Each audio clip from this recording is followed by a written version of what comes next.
الحمدللہ وحدہ والصلاۃ والسلام علی من لا نبی بعدہ۔ آج کا موضوع ہے رکوع کی اہمیت۔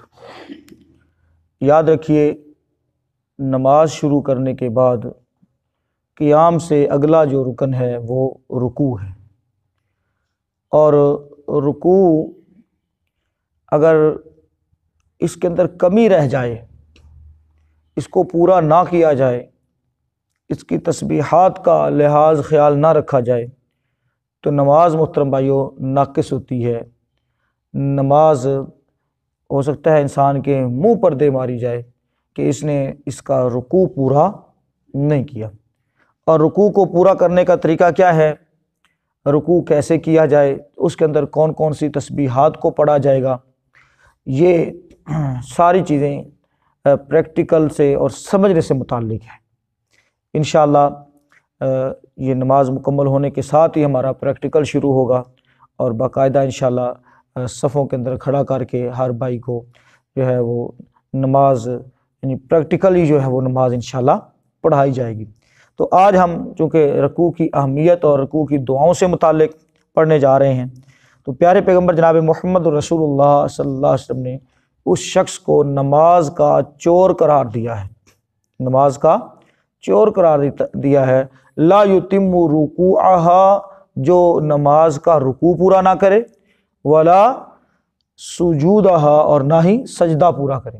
یعنی رکوع اور سجدہ اصل میں بنیادی طور پر رکوع جو جھکنے کو کہا جاتا ہے، اور سجدہ جو زمین کے اوپر اپنی پیشانی کو رکھنے کا نام ہے، تو یہ دونوں ہی عاجزی اور انکساری کے بے مثال نمونے ہیں، بے مثال نمونے، یعنی انتہائی عاجزی۔ کسی یہ اللہ کے سامنے جھکنا جو ہے یہ اللہ تعالیٰ کو سب سے زیادہ پسند ہے، اور اسی اعتبار سے اللہ تعالیٰ نے وہ عمل جو اللہ تعالیٰ کو سب سے زیادہ پسند ہے، وہ عمل اللہ تعالیٰ نے غیر اللہ کے لیے حرام قرار دے دیا ہے۔ کسی کے سامنے ہم جھکیں، اپنی جبین نیاز کو جھکائیں، غیر اللہ کے سامنے اللہ تعالیٰ نے اس بات کو کیا کر دیا ہے، حرام قرار دے دیا ہے۔ تو جھکنا رکوع کی شکل میں ہو یا سجدے کی شکل میں ہو، دونوں ہی حرام ہوں گی غیر اللہ کے لیے۔ یعنی اتنی اہم عبادت ہے رکوع، باقاعدہ طور پر بذات خود ایک عبادت ہے رکوع۔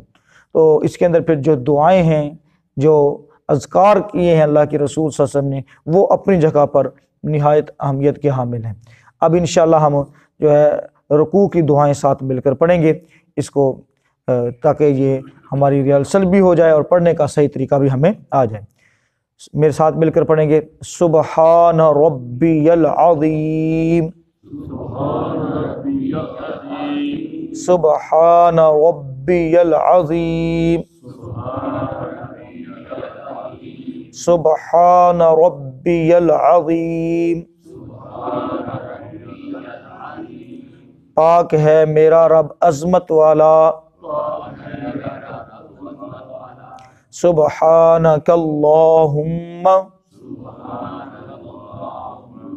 ربنا وبحمدک اللہم اغفر لی،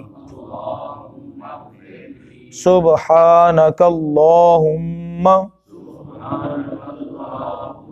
ربنا وبحمدک اللہم اغفر لی، سبحانک اللہم ربنا وبحمدک اللہم اغفر لی۔ پاک ہے تو اے اللہ، اے ہمارے پروردگار، اور اپنی تعریف کے ساتھ اے اللہ مجھے بخش دے۔ رکوع کرنے کے بعد رکوع سے سر اٹھایا جاتا ہے، تو رکوع سے سر اٹھانے کی جو دعائیں ہیں وہ بھی بڑی زبردست ہیں، ان کو بھی ہم نے انشاءاللہ یاد کرنا ہے۔ وہ رکوع سے جب ہم سر اٹھاتے ہیں تو اس کو سمع اللہ لمن حمدہ، اس وقت ہم کہتے ہیں سمع اللہ لمن حمدہ، سمع اللہ لمن حمدہ، سن لی اللہ نے جس نے اس کی تعریف کی۔ اس کے بعد ربنا ولک الحمد، ربنا ولک الحمد حمدا کثیرا طیبا طیبا مبارکا فیہ، سمع اللہ لمن حمدہ، ربنا ولک الحمد حمدا کثیرا طیبا مبارکا فیہ۔ ہاں جی، سمیع اللہ لمن حمدہ کا ترجمہ سن لیا ہم نے، سن لی اللہ نے جس نے اس کی تعریف کی۔ ربنا، اے ہمارے پروردگار، اے ہمارے رب، ولک الحمد، اور تیرے لیے ہی ہے تمام تعریفیں، حمدن کثیرن، تعریف بہت زیادہ، حمد تعریف کو کثیرن بہت زیادہ اردو میں بھی استعمال ہوتا ہے کثیر، طیباً برکت، پاکیزہ، طیباً پاکیزہ، مبارکاً برکت دی گئی، فیہ جس میں برکت کی گئی ہو، ایسی پاکیزہ تعریف جس میں برکت دی گئی ہے، برکت کی گئی ہے، یا اللہ وہ ساری تعریفیں جو ہے وہ تیرے لیے ہم کر رہے ہیں۔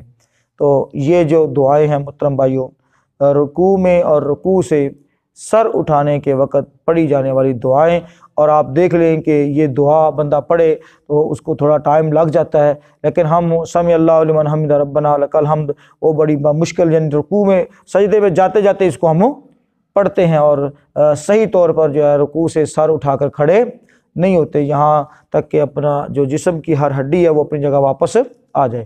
تو ہم اتنی دیر انتظار نہیں کرتے، نہ ہی یہ دعا اس کا اہتمام کرتے ہیں، جس کی وجہ سے ہمارا نہ رکوع پورا ہوتا ہے، اور نہ ہی رکوع سے سر اٹھا کر کھڑا ہونا پورا ہوتا ہے، نہ ہی پھر ہمارا سجدہ پورا ہوتا ہے۔ تو رکوع کے اندر جائیں اطمینان کے ساتھ، سکون کے ساتھ، اس کے اندر سبحان ربی العظیم اس کو کم از کم 3 مرتبہ دہرائیں۔ اس کے بعد جو اگلی دعا پڑھی ہے سبحانک اللہم ربنا وبحمدک اللہم اغفر لی، یہ 1 بار پڑھیں، 2 بار پڑھیں، 3 بار پڑھیں، متعدد بار اس کو پڑھ سکتے ہیں، اس میں کوئی حرج والی بات نہیں ہے۔ اسی طرح سے محترم بھائیو، جب رکوع سے سر اٹھانا ہے، کھڑے ہونا ہے، تو اتنی دیر اطمینان کے ساتھ کھڑے ہونا ہے جس میں ہر ہڈی جو ہے وہ جسم کی واپس آ جائے، بندہ اسٹیٹ کھڑا ہو جائے، اور اس کے بعد یہ دعا بھی اس سے پڑھی جائے، تب جا کر بندہ جو ہے وہ سجدے میں جانے کے لیے جھکنا شروع کرے۔ اور اسی طرح سے اگر امام کے ساتھ ہم نماز پڑھ رہے ہیں تو جب تک امام سجدے کی حالت میں نہ چلا جائے اس وقت تک ہمیں جھکنا ہی شروع نہیں کرنا چاہیے۔ رسول اللہ صلی اللہ علیہ وسلم سجدے میں چلے جاتے تھے، تب جا کر صحابہ جو ہے وہ جھکنا شروع کرتے تھے۔ ہم سجدے اور رکوع کے اندر محترم بھائیو بالکل یا تو امام سے پہلے چلے جاتے ہیں، یا پھر بالکل برابر چلے جاتے ہیں۔ کیا ہے؟ برابر چلے جاتے ہیں۔ تو اس میں جانے کا بہترین طریقہ یہ ہے کہ جب امام اللہ اکبر، جب تک اس کی آواز بند نہیں ہوتی اس وقت تک ہمیں ایکشن نہیں لینا چاہیے اگلے سٹیپ میں، جب تک اس کی آواز بند نہ ہو جائے۔ اللہ اکبر یا تکبیر وہ جب کہتا ہے تو جب تک اس کی آواز بند نہ ہو جائے اس وقت تک ہمیں کھڑے ہونے کی کوشش نہیں کرنی چاہیے۔ اللہ تعالیٰ سے دعا کرتے ہیں بات کو سمجھنے کی، عمل کی توفیق عطا فرمائے۔